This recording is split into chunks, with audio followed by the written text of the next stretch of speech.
നമസ്കാരം, അസ്സാം വലൈക്കും. യുവർ ഡയറ്റീഷ്യൻ എന്ന യൂട്യൂബ് ചാനലിലേക്ക് എല്ലാവർക്കും സ്വാഗതം. I am dietician Teena Sudheer. നമ്മളിന്ന് ഡിസ്കസ് ചെയ്യാൻ പോകുന്നത് ഡയബറ്റീസും റീനൽ ഫെയിലിയറും ഒരുമിച്ച് വന്നു കഴിഞ്ഞാൽ എങ്ങനെയാണ് ഭക്ഷണ നിയന്ത്രണം ചെയ്യേണ്ടത് എന്നുള്ളതിനെ കുറിച്ചാണ്. ഇത് ഒരു വാസ്റ്റായിട്ടുള്ള ഒരു ടോപ്പിക്കാണ് കേട്ടോ. കാരണം ഡയബറ്റീസും റീനൽ ഫെയിലിയറും ഒരുമിച്ച് വന്നു കഴിഞ്ഞാൽ വളരെ ബുദ്ധിമുട്ടാണ് ഡയറ്റ് ക്രമീകരിക്കുക എന്നുള്ളത്. ഒരു ഡയറ്റീഷ്യനെ കണ്ട് മാത്രം നിങ്ങൾ ഭക്ഷണം ക്രമീകരിക്കേണ്ടത് അത്യാവശ്യമാണ്. എന്നാലും ജനറൽ ആയിട്ടുള്ള കുറച്ച് കാര്യങ്ങളാണ് ഇന്നത്തെ വീഡിയോയിൽ ഞാൻ ഇൻക്ലൂഡ് ചെയ്യാനായിട്ട് ആഗ്രഹിക്കുന്നത്. അപ്പോൾ എല്ലാവരും സ്കിപ്പ് ചെയ്യാതെ ലാസ്റ്റ് വരെ കാണുവാനായിട്ട് പ്രത്യേകം ശ്രദ്ധിക്കുക. ഡയബറ്റീസ് എന്ന് പറയുന്നത് നമുക്ക് എല്ലാവർക്കും അറിയാം, നമ്മുടെ ബ്ലഡിലെ പഞ്ചസാര, അതായത് രക്തത്തിലെ പഞ്ചസാരയുടെ അളവ് കൂടുന്നതിനെയാണ് ഡയബറ്റീസ് എന്ന് പറയുന്നത്.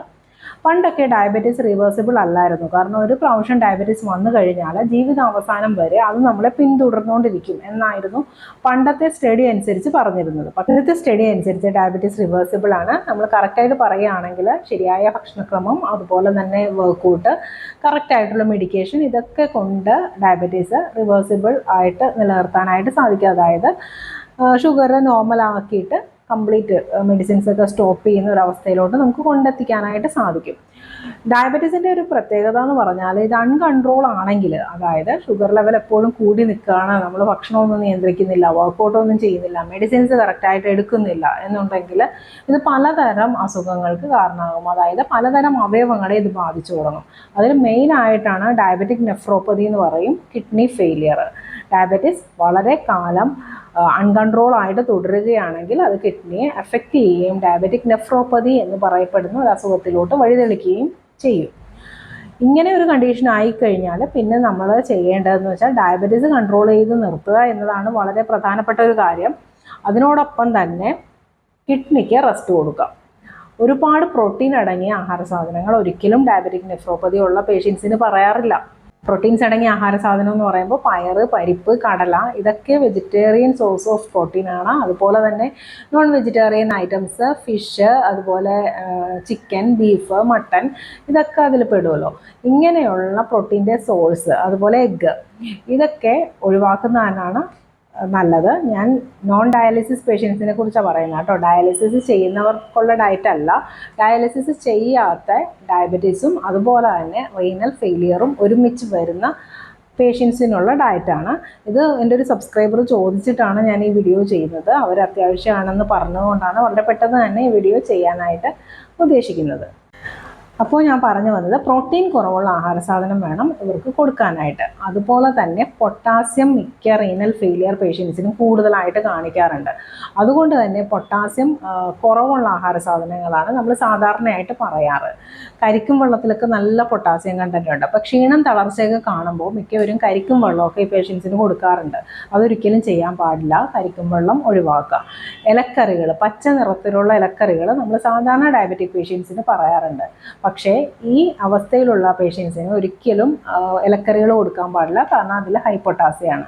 പച്ചക്കറികൾ എന്ത് വെക്കുകയാണെങ്കിലും ഒന്ന് തിളപ്പിച്ചതിന് ശേഷം ആ വെള്ളം ഊറ്റിക്കളഞ്ഞിട്ട് വീണ്ടും വെള്ളം ഒഴിച്ചിട്ട് ഒന്നുകൂടെ തിളപ്പിച്ച് ഊറ്റിക്കളഞ്ഞാലും കുഴപ്പമൊന്നുമില്ല. 2 പ്രാവശ്യം തിളപ്പിച്ച് ഊറ്റാം. അതിനുശേഷം നിങ്ങൾക്ക് ഇഷ്ടമുള്ള രീതിയിൽ പാചകം ചെയ്തെടുക്കാവുന്നതാണ്. അങ്ങനെ വേണം ചെയ്യാനായിട്ട്. റോ സാലഡ്സ് ഒന്നും അധികം നമ്മൾ പ്രിഫർ ചെയ്യാറില്ല. കുക്കുംബറൊക്കെ ഒന്നാമത് വാട്ടർ കണ്ടൻറ്റ് ഇവർക്ക് റെസ്ട്രിക്റ്റ് ചെയ്യണം. അപ്പോൾ അതുകൊണ്ട് തന്നെ ഡോക്ടേഴ്സ് അളവ് പറയും വെള്ളത്തിൻ്റെ, അതനുസരിച്ച് വേണം വെള്ളം കൊടുക്കാനായിട്ട്. വെള്ളം കൂടിക്കഴിഞ്ഞാൽ കാലിൽ നീര്, അതുപോലെ തന്നെ ബ്രീത്തിങ്ങിൻ്റെ പ്രോബ്ലം ഒക്കെ ഇവർക്ക് ഉണ്ടാവും. അപ്പോൾ അതുകൊണ്ട് തന്നെ വെള്ളത്തിൻ്റെ അളവ് കറക്റ്റായിട്ട് റെസ്ട്രിക്റ്റ് ചെയ്ത് നിർത്തുക. അതുപോലെ തന്നെ അമിതമായ ഉപ്പിൻ്റെ ഉപയോഗവും ഒഴിവാക്കുക. കറികളിലൊക്കെ മാക്സിമം ഉപ്പ് അവോയ്ഡ് ചെയ്ത് കഴിഞ്ഞാൽ അത്രയും നല്ലത്. അല്ല എന്നുണ്ടെങ്കിൽ ചോറിൽ നമ്മൾ അഡീഷണൽ ഉപ്പിടില്ലേ ചിലരൊക്കെ, അത് കംപ്ലീറ്റ് ആയിട്ട് ഒഴിവാക്കിയേ പറ്റുള്ളൂ. കറികളിൽ ഒരു സ്വല്പം, ഒരു പേരിന് മാത്രം സോൾട്ട് ആഡ് ചെയ്യുക. പിന്നെ അതുപോലെ തന്നെ അച്ചാർ, പപ്പടം തുടങ്ങിയ കട്ടി ഉപ്പുള്ള സാധനങ്ങൾ, ഉണക്ക മത്സ്യങ്ങൾ, ഉണക്ക ചെമ്മീൻ, ഇതൊക്കെ കംപ്ലീറ്റ് ആയിട്ട് ഇവരെ ഒഴിവാക്കേണ്ടതാണ്.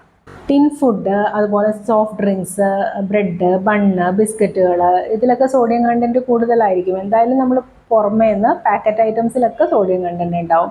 അതൊക്കെ കംപ്ലീറ്റ് ആയിട്ട് ഒഴിവാക്കുന്നതാണ് നല്ലത്. പാക്കറ്റ് ഐറ്റംസ് എന്ന് പറയുന്നത് മെയിനായിട്ട് ഈ ലേസ്, ചിപ്സ് ഐറ്റംസ്, അതിലൊക്കെ സോഡിയം കണ്ടൻറ്റ് എന്തായാലും ഉണ്ടാവും. അതുപോലെ പാൽപ്പൊടിയിൽ പുറമേ നിന്ന് വാങ്ങുകയാണെങ്കിൽ അതിൽ നന്നായിട്ട് സോഡിയം കണ്ടന്റ് ഉണ്ടാവും.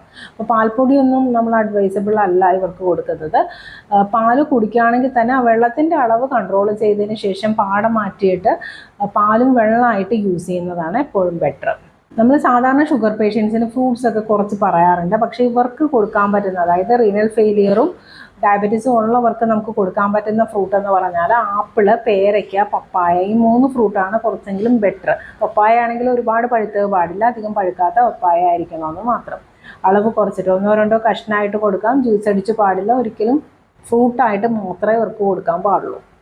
പയറുവർഗ്ഗങ്ങളൊക്കെ ഇപ്പോൾ ഒരുപാട് ഇഷ്ടമുള്ളവരാണെങ്കിൽ എന്താ ചെയ്യേണ്ടതെന്ന് വെച്ചാൽ ഒരാഴ്ചയിൽ 1-2 പ്രാവശ്യമായിട്ട് അത് റെസ്ട്രിക്റ്റ് ചെയ്യുക. അതുപോലെ തന്നെ ഫിഷൊക്കെ യൂസ് ചെയ്യുകയാണെങ്കിലും ആഴ്ചയിൽ 2 പ്രാവശ്യം മാത്രം ഉപയോഗിക്കാൻ പാടുള്ളൂ. എഗ്ഗ് ആണെങ്കിലും അങ്ങനെ തന്നെ ആഴ്ചയിൽ ഏതെങ്കിലും 2 ദിവസം യൂസ് ചെയ്യുക, കൂടുതലാകാൻ പാടില്ല.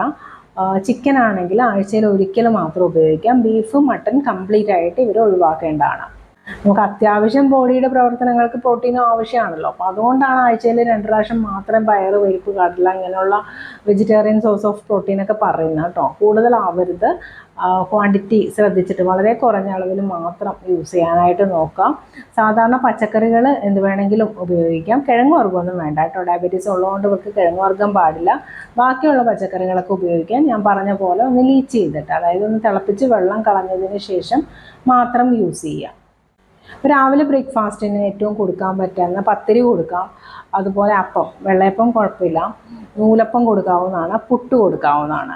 ഇഡലി, ദോശയൊക്കെ അതിൽ ഉഴുന്ന് വരുന്നത് കൊണ്ട് ആഴ്ചയിൽ 1-2 പ്രാവശ്യം മാത്രം യൂസ് ചെയ്യുക. റെഗുലർ ആയിട്ടുള്ള ഉപയോഗം വേണ്ട.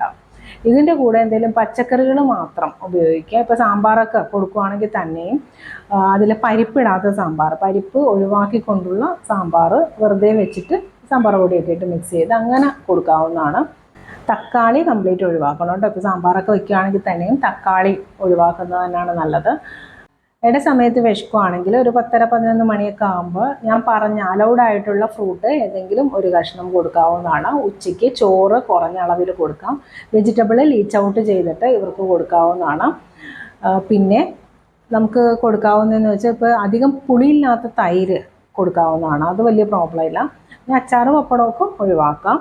പിന്നെ 4 മണിക്ക് എന്തെങ്കിലും കൊടുക്കാൻ പറ്റുമെങ്കിൽ കൂടുതലും ആവിൽ പുഴുങ്ങിയെടുക്കുന്ന ആഹാര സാധനം കൊടുക്കാം.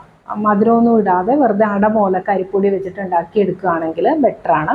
അത് യൂസ് ചെയ്യാവുന്നതാണ്. മില്ലറ്റ്സ് അധികം റീനൽ ഫെയിലിയർ പേഷ്യൻസിന് നമ്മൾ പറയാറില്ല, പ്രത്യേകിച്ച് റാഗി ഒന്നും അധികം കൊടുക്കണ്ട. ഓട്സ് കുഴപ്പമില്ല. ഇടയ്ക്ക് വിശക്കുവാണെങ്കിൽ ഓട്സ് വെറുതെ കാച്ചിയിട്ട് കൊടുക്കാവുന്നതാണ്. വെള്ളത്തിൻ്റെ അളവ് പ്രത്യേകം ശ്രദ്ധിക്കാം. ഇങ്ങനെ ലിക്വിഡും അല്ലെങ്കിൽ പൊറിഞ്ച് പോലുള്ള ആഹാര സാധനങ്ങൾ നമ്മൾ ഉണ്ടാക്കില്ലേ, കുറുക്ക് രൂപേണയുള്ള, അപ്പോൾ അതിൽ വെള്ളത്തിൻ്റെ അളവ് കുറച്ചിട്ട് വേണം ഉണ്ടാക്കി കൊടുക്കാനായിട്ട്. അതുപോലെ രാത്രി ഡിന്നർ എപ്പോഴും ബെറ്റർ, ഡയബറ്റീസ് ഉണ്ടെങ്കിൽ പോലും ചോറ് തന്നെ കേട്ടോ ബെറ്റർ. ചപ്പാത്തി കഴിച്ചു കഴിഞ്ഞാലുള്ള മെയിൻ പ്രോബ്ലം എന്ന് വെച്ചാൽ അവർക്ക് ഭയങ്കര ദാഹമായിരിക്കും. അപ്പോൾ ഇവർ രാത്രിയൊക്കെ എഴുന്നേറ്റ് വെള്ളം കുടിക്കും. അപ്പോൾ വെള്ളത്തിൻ്റെ അളവ് നമുക്ക് കൺട്രോൾ ചെയ്യാനായിട്ട് സാധിക്കില്ല. ചോറാകുമ്പോൾ അത്ര ദാഹം ഉണ്ടാവില്ല. 8 മണിക്ക് മുമ്പ് രാത്രിത്തെ ഡിന്നർ കൊടുക്കാം. ചോറ് ക്വാണ്ടിറ്റി കുറച്ചിട്ട് കൊടുക്കുക.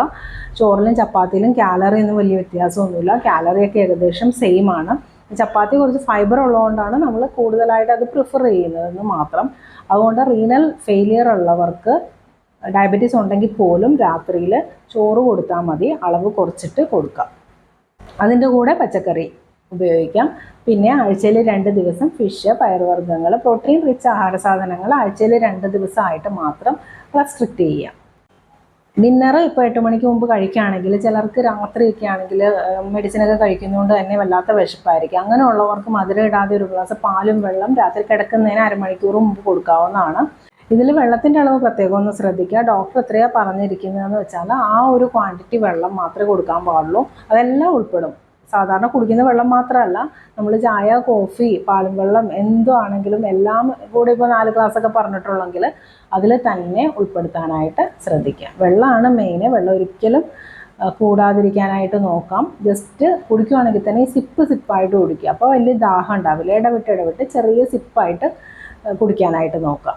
അപ്പോൾ ഇത്രയും കാര്യങ്ങളാണ് മെയിനായിട്ട് റീനൽ ഫെയിലിയർ ഉള്ളവർ ശ്രദ്ധിക്കേണ്ടത്. ഇനി എന്തെങ്കിലും ഡൗട്ട് നിങ്ങൾക്ക് ഉണ്ടെങ്കിൽ കമൻറ്റ് ബോക്സിൽ ടൈപ്പ് ചെയ്യുക. ഞാൻ ഉടനടി റിപ്ലൈ തരുന്നതായിരിക്കും. ഇനി ഞാൻ ഓൺലൈൻ ഡയറ്റ് കൺസൾട്ടേഷൻ ചെയ്യുന്നുണ്ട്. ആർക്കെങ്കിലും പേഴ്സണലൈസ്ഡ് ഡയറ്റ് പ്ലാൻ വേണമെന്നുണ്ടെങ്കിൽ ഏത് ഡിസീസിനും ആവാട്ടോ. ഇപ്പോൾ എല്ലാവരുടെയും വിചാരം വെയിറ്റ് റിഡക്ഷന് മാത്രമേ ഡയറ്റ് ഉള്ളൂ എന്നൊക്കെയാണ്. പക്ഷെ അങ്ങനെയൊന്നുമല്ല. എല്ലാ ഡിസീസും നമുക്ക് ഡയറ്റ് കൊണ്ട് തന്നെ ഒരു ആരംഭഘട്ടത്തിലൊക്കെ ആണെങ്കിൽ ക്യൂർ ചെയ്യാനായിട്ട് സാധിക്കും, മെഡിസിൻസ് ഒന്നും ഇല്ലാതെ. അതല്ലേ നല്ലത്. മെഡിസിൻസ് ഒക്കെ ഒരുപാട് എടുക്കുകയാണെങ്കിൽ അതിൻ്റേതായ സൈഡ് എഫക്ട്സ് വേറെ ഉണ്ടാവും. അപ്പോൾ അതുകൊണ്ട് ഓൺലൈൻ കൺസൾട്ടേഷൻ താല്പര്യമുണ്ടെങ്കിൽ tinasudir@gmail.com എന്ന മെയിൽ ID മെയിൽ ചെയ്ത് കഴിഞ്ഞാൽ ഞാൻ റിപ്ലൈ തരുന്നതായിരിക്കും. അപ്പോൾ ഇന്നത്തെ വീഡിയോയെക്കുറിച്ച് എന്തെങ്കിലും ഡൗട്ട് ഉണ്ടെങ്കിൽ കമൻറ്റ് ബോക്സിൽ ടൈപ്പ് ചെയ്യുക, ഞാൻ റിപ്ലൈ തരാം. അപ്പോൾ ഇന്നത്തെ വീഡിയോ എല്ലാവർക്കും ഇഷ്ടമായെന്ന് കരുതുന്നു. ഇഷ്ടമായെങ്കിൽ ലൈക്ക് ചെയ്യുക, ഷെയർ ചെയ്യുക, എൻ്റെ ചാനൽ സബ്സ്ക്രൈബ് ചെയ്യാൻ മറക്കരുത്. നന്ദി, നമസ്കാരം.